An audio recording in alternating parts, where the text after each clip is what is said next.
Ya. Ya. Buenos días, buenas tardes, buenas noches, en la hora en la que estén viendo este video. El día de hoy vamos a hablar acerca de apendicitis, enfocado sobre todo en el área quirúrgica. Mi nombre es Keren Matsuka y soy la expositora del día de hoy. A continuación vamos a ver acerca de la primera causa del abdomen agudo quirúrgico. En este caso también vamos a hablar acerca de el apéndice, la anatomía, algunas cosas necesarias a reconocer, la importancia de la anamnesis para el diagnóstico y el manejo médico y quirúrgico que ha de brindarse a nivel de esta patología.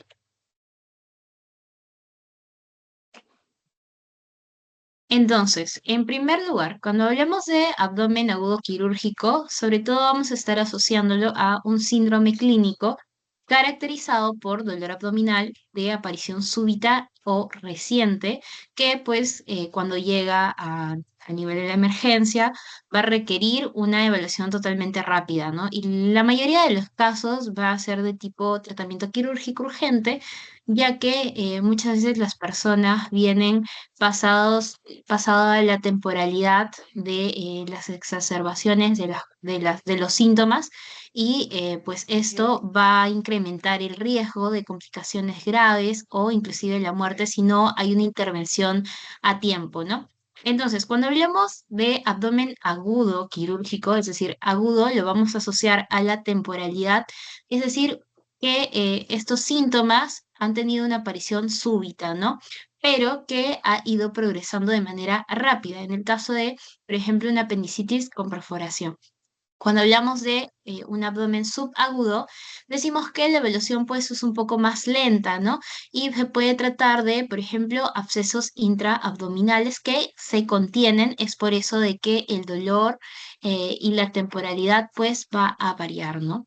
Dentro de la clasificación de abdomen agudo quirúrgico, pues como decíamos, este síndrome va a estar caracterizado según las causas de las patologías, como por ejemplo, cuando hablamos de un abdomen quirúrgico inflamatorio, por ejemplo, una apendicitis aguda, una colecistitis aguda, una diverticulitis perforada, una pancreatitis aguda complicada, una salpingitis o un absceso tubo ovárico, ¿no? Estas son una de las patologías más frecuentes dentro de el abdomen agudo de tipo inflamatorio. Cuando nos referimos a obstructivo, es importante tener estos diagnósticos diferenciales, tales como una obstrucción intestinal, ya sea alta o baja, nos vamos a guiar del ángulo de Trace y también de la unión ileocecal, ¿no? Así también es importante considerar las adherencias como una de las causas más frecuentes de tipo de abdomen agudo obstructivo. Las hernias encarceradas o estranguladas también van a ser una de las causas más frecuentes. El bóbulo sigmoide, las invaginaciones, sobre todo en pacientes pediátricos, y las obstrucciones de las vías biliares, ¿no? Dentro de las obstrucciones de vías biliares es importante considerar sobre todo pacientes femeninas en edad fértil o de 40 años, multíparas, ¿no? Dentro de la clasificación de perforativo, pues vamos a encontrar sobre todo las perforaciones de úlcera gástrica o duodenal, perforaciones intestinales por divertículo o inclusive por un trauma. Y también aquí vamos a considerar las neoplasias, ¿no? Así como la perforación apendicular, que es una de las complicaciones más frecuentes de la apendicitis aguda. En la clasificación isquémico-vascular, sobre todo resaltamos la isquemia mesentérica aguda, el infarto intestinal y la trombosis venosa mesentérica, ¿no? A nivel del trauma, sobre todo se debe a un trauma cerrado penetrante abdominal que puede generar también laceración de tipo hepática, esplénica o intestinal, ¿no? Y conjunto a ello, una de las complicaciones más frecuentes pueden ser el hemoperitoneo, la ruptura de alguna otra víscera hueca. Y a nivel ginecológico, ya que estamos hablando de abdomen agudo, también es importante considerar las patologías ginecológicas, sobre todo sobre todo casos de embarazos ectópicos rotos en pacientes en edad fértil, torsión ovárica, que también es un dolor de tipo súbito, un quiste de ovario roto o una endometriosis complicada, ¿no? Estas son algunas patologías en las cuales podemos considerar como también diagnósticos diferenciales dentro del abdomen agudo quirúrgico y es la clasificación que habremos de tener en cuenta. Ahora, yendo más a fondo acerca de la apendicitis, recordemos que cuando hablamos de apendicitis, esto se trata de una inflamación del apéndice vermiforme que sobre todo va a estar generado por algunas de estas causas, ¿no? Por ejemplo, una causa de obstrucción luminal, como sabemos, este es un órgano hueco de tipo tubular que puede obstruirse con algún fecalito. También una de las causas más frecuentes es por la hiperplasia linfoide o la presencia de cuerpos extraños, ¿no? Por ejemplo, dentro de los cuerpos extraños, las infecciones parasitarias como las tenias pueden encontrarse en este órgano y obstruirlo, ¿no? Así como algunas otras infecciones gastrointestinales que puedan generar obstrucción a nivel del lumen de este órgano tubular, ¿no? Otras causas como el trauma abdominal también pueden generar la inflamación de este órgano. Asimismo, es importante reconocer la anatomía de este órgano, ¿no? Como decíamos, es un órgano tubular ciego que se une al ciego y se encuentra a nivel de la fosa ilíaca derecha. Asimismo, se considera un divertículo del ciego con una longitud de unos 6 a 10 centímetros, es decir, en promedio unos 8 centímetros y un diámetro de 3 a 5 milímetros, ¿no? La posición más común, como vemos aquí, va a ser la retrocecal en un 50%, pero eso no quiere decir que pues el apéndice se encuentre netamente a nivel de retrocecal, sino que también puede encontrarse en otras ubicaciones. Tenemos el apéndice pélvico en un 30%, el apéndice periilial en un 15%, y el subsecal en un 5%, ¿no? Y todas las demás posiciones donde se puede encontrar el apéndice, pues van a tener un porcentaje menor. Ahora, es importante considerar pues la irrigación. En este caso hablamos acerca de la arteria apendicular, que es la rama de la arteria iliocecal, proveniente de la mesentérica superior, y bueno, la inervación de las fibras viscerales simpáticas, es decir, T10, T12. Y también vamos a considerar aquí el punto de McBurney, que sobre todo para poder reconocerlo, que lo vamos a ver igual, de igual forma más adelante, em, vamos a trazar una línea entre la espina ilíaca y el ombligo, y un tercio externo es donde vamos a ubicar el punto de McBurney para ubicar el apéndice en esta posición retrocecal, ¿no? La apendicitis es una de las causas más comunes de abdomen agudo quirúrgico en todo el mundo y puede afectar a múltiples personas, ¿no? De 10 a 30 años en adelante. La incidencia es bastante frecuente, más de 100 casos por 100.000 habitantes al año, un poco más frecuente en hombres que en mujeres, pero esto es mínimo, ¿no? De 1,4 a 1. Y es más común sobre todo en países desarrollados, posiblemente debido a la dieta baja en fibra, ¿no?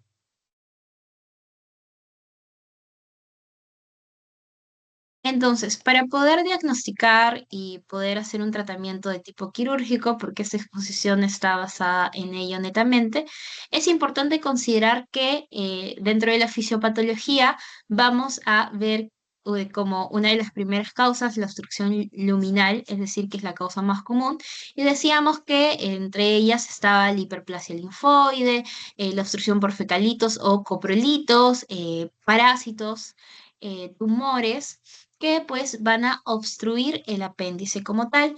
Esto va a generar una especie de congestión venosa que va a terminar edematizando y generando el sobrecrecimiento bacteriano que pues sobre todo va a desencadenar una isquemia, una necrosis y que producto de la temporalidad en la cual se encuentre esta patología, los síntomas de nuestros pacientes pues pueden generar una de las mayores complicaciones que es la perforación y con ello la peritonitis, ¿no? Entre otras que es importante intervenir y considerar dentro del manejo quirúrgico.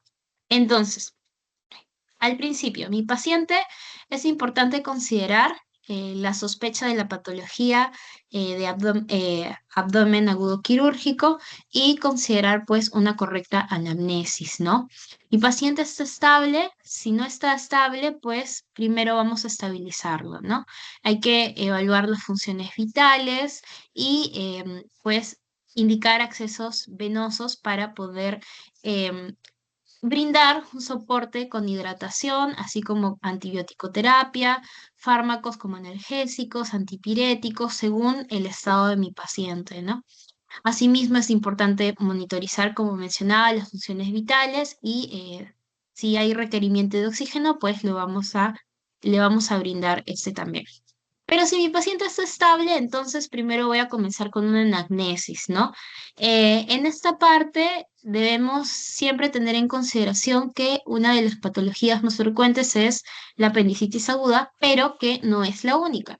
Entonces, si bien es cierto, va a estar en primer lugar dentro de mis diagnósticos diferenciales, yo debo hacer una correcta exploración para poder valorar el diagnóstico de esta patología.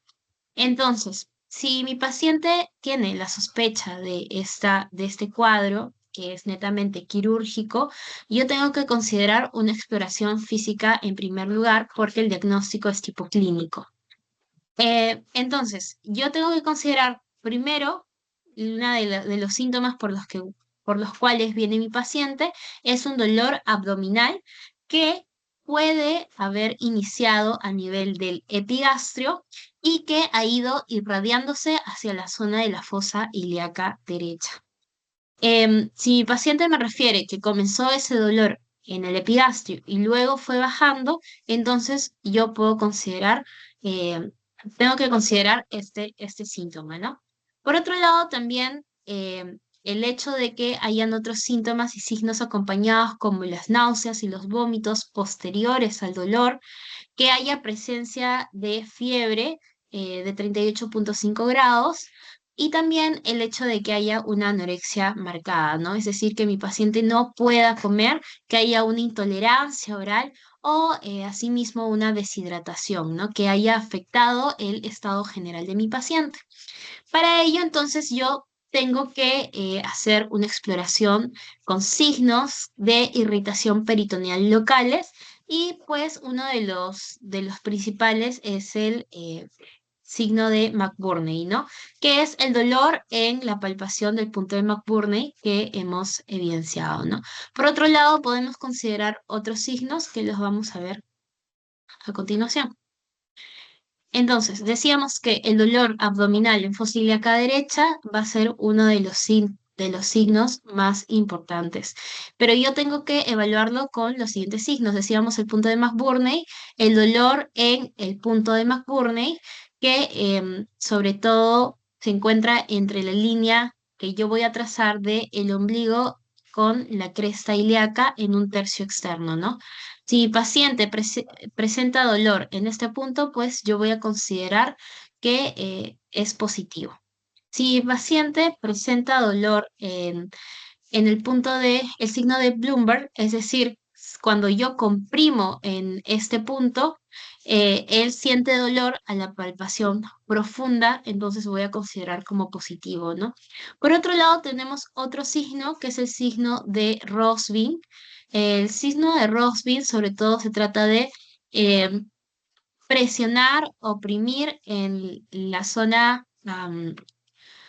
en la fosa ilíaca izquierda, en la zona de la fosa ilíaca izquierda, trazando también del mismo modo una línea imaginaria entre el ombligo y la cresta ilíaca en un tercio externo de este, y al presionar el dolor se desplaza de esta zona hacia la fosa ilíaca derecha, ¿no? Es así como considero yo un signo de Rothwing positivo. Por otro lado, también podemos considerar otros signos como el signo del obturador, que sobre todo se trata de pues rotar de manera interna la pierna, es decir, flexionarla que me podría ayudar a poder diagnosticar una de las posiciones del apéndice que es a nivel pélvico, ¿no?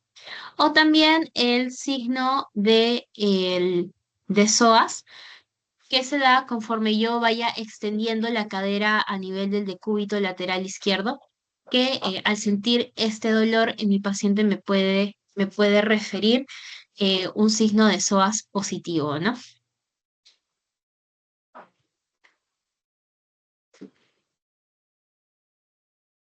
Asimismo, como mencioné, pues el diagnóstico de la apendicitis es netamente clínico, pero yo puedo pedir algunos exámenes que me van a ayudar a poder diagnosticarlo también y a tener una alta probabilidad de mi diagnóstico, ¿no? Entre estos vamos a considerar la escala de Alvarado.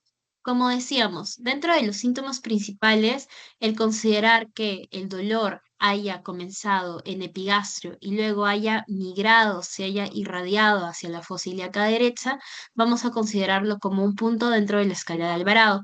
Si el paciente tiene anorexia o cetonuria, no ha podido comer, no hay tolerancia por el dolor, también consideramos un punto dentro de la escala de Alvarado.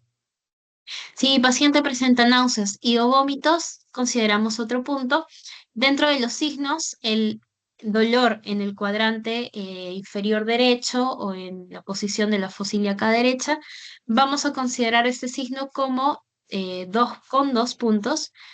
Si hay dolor a rebote, consideramos un punto y si el paciente presenta fiebre, pues vamos a considerar un punto también. Dentro de los laboratorios, ante un hemograma, si encuentro leucocitosis mayor a 10.000, también voy a considerar aquí 2 puntos y si hay desviación a la izquierda, voy a considerar un punto. El puntaje máximo de mi escala de Alvarado es de 10, pero si yo ya obtengo 7 puntos en la escala de Alvarado, considero una alta probabilidad de apendicitis y necesito hacer un manejo oportuno. Por otro lado, podemos pedir otras pruebas de imagenología como ecografías que tienen una sensibilidad de 85% con una especificidad de 90%, que me van a poder ayudar a evidenciar la pared engrosada de mi apéndice, si hay presencia de líquido, si hay algún tipo de perforación, la presencia del signo de la diana, el diámetro apendicular que me puede ayudar a poder evidenciar si pues el apéndice está inflamado, ¿no?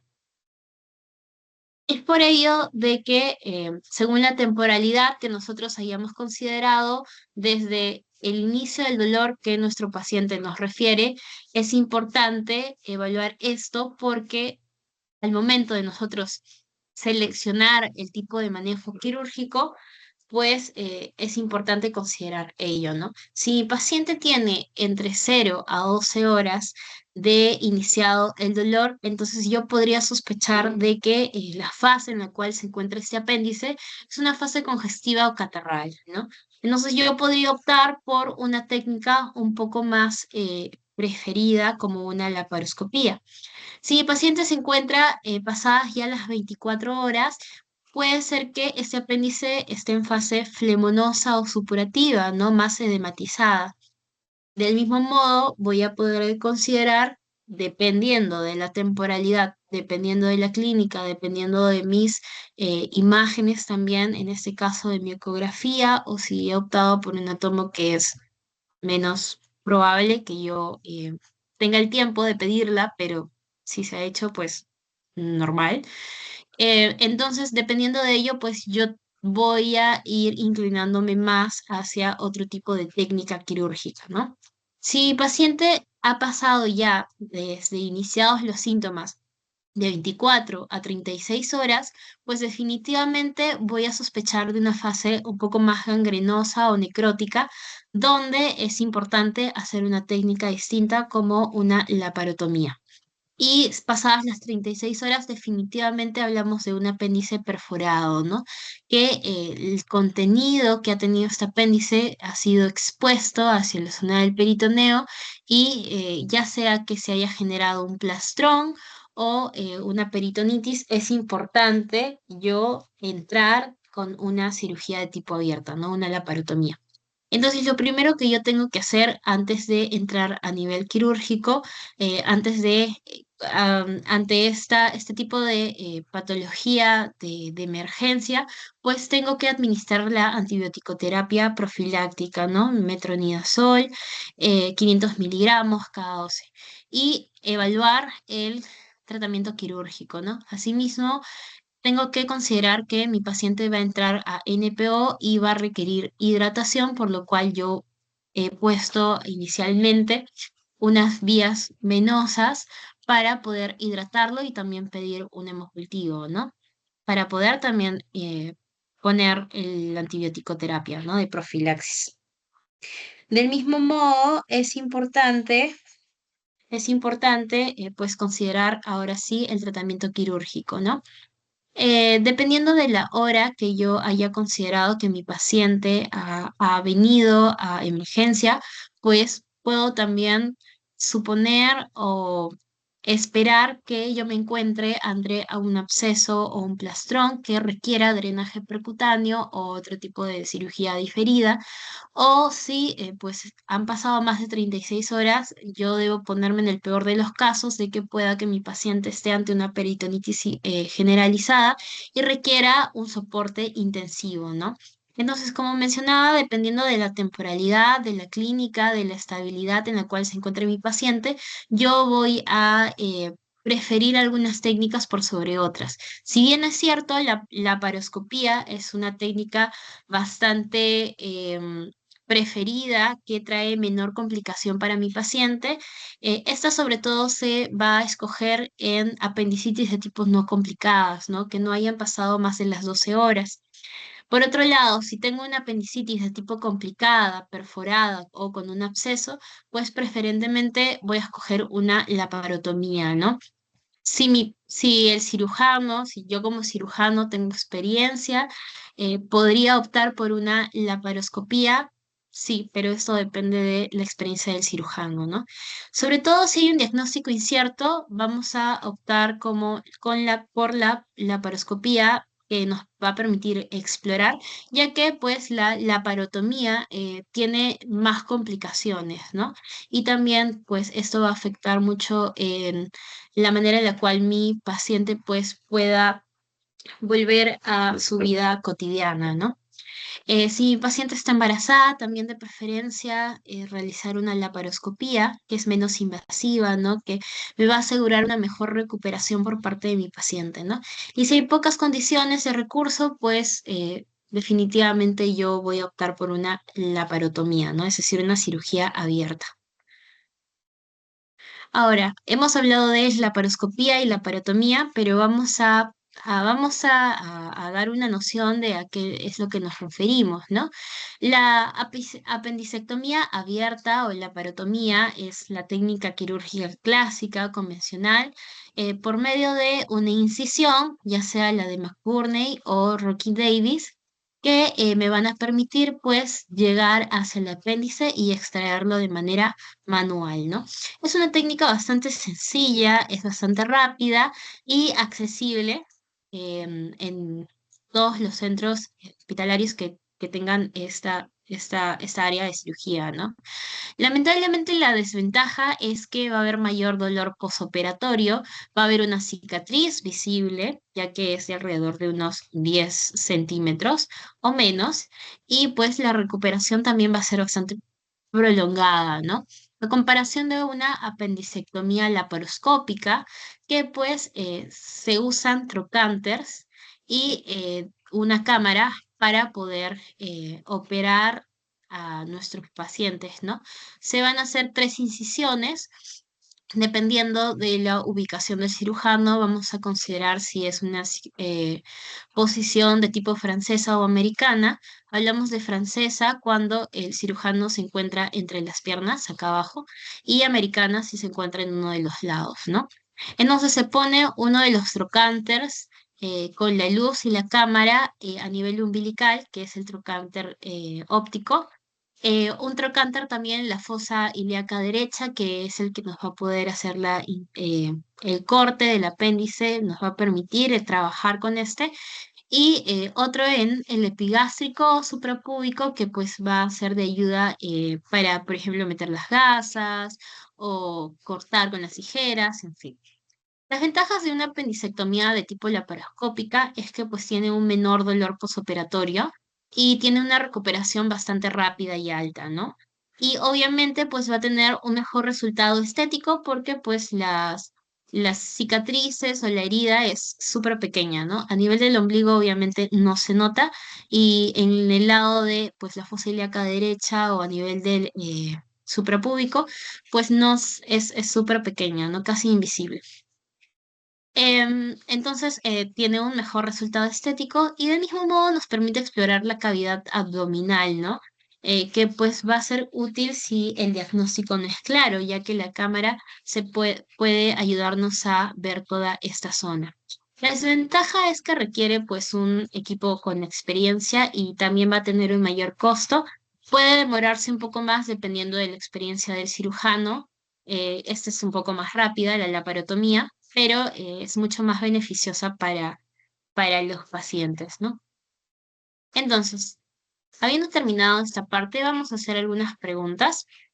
La primera pregunta dice, un paciente de 22 años que acude con dolor abdominal de 12 horas de evolución que inició en epigastrio y luego se localiza en fosa ilíaca derecha. Presenta fiebre de 38,5, náuseas, dolor a la palpación profunda en fosa ilíaca derecha. Entonces, ¿cuál es el diagnóstico más probable?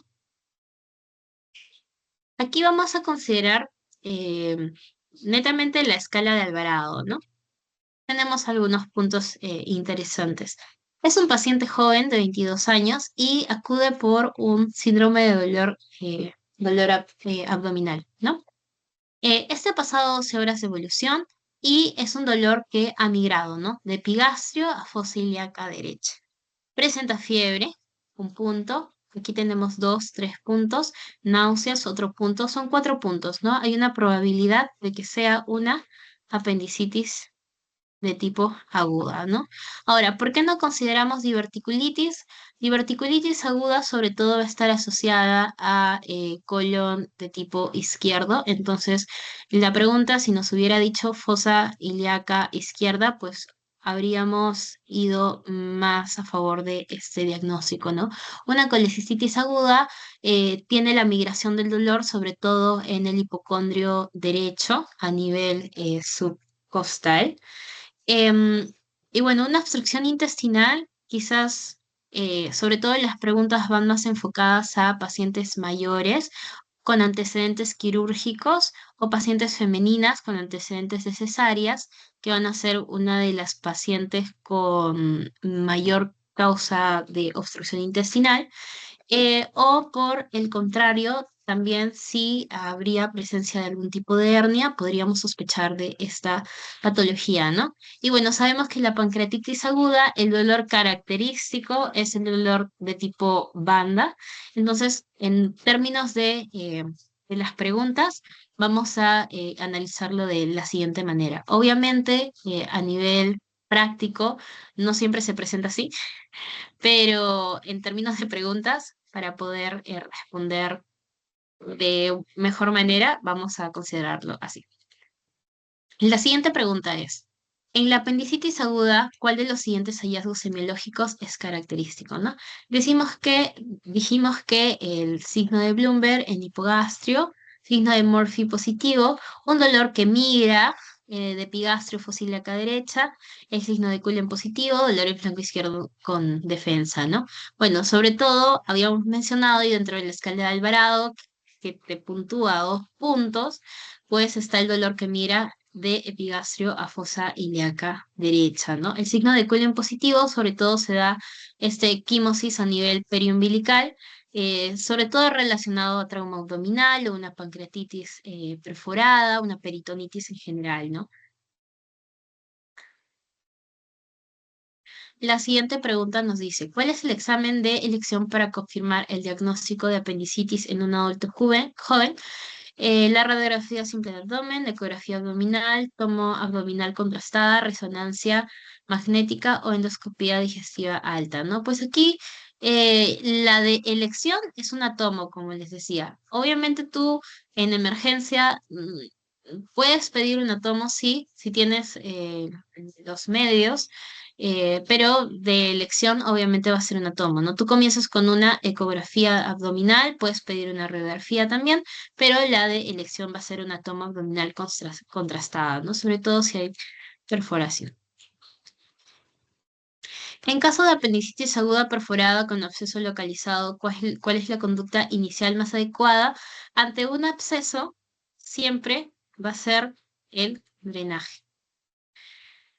El absceso siempre se tiene que drenar. ¿Ok?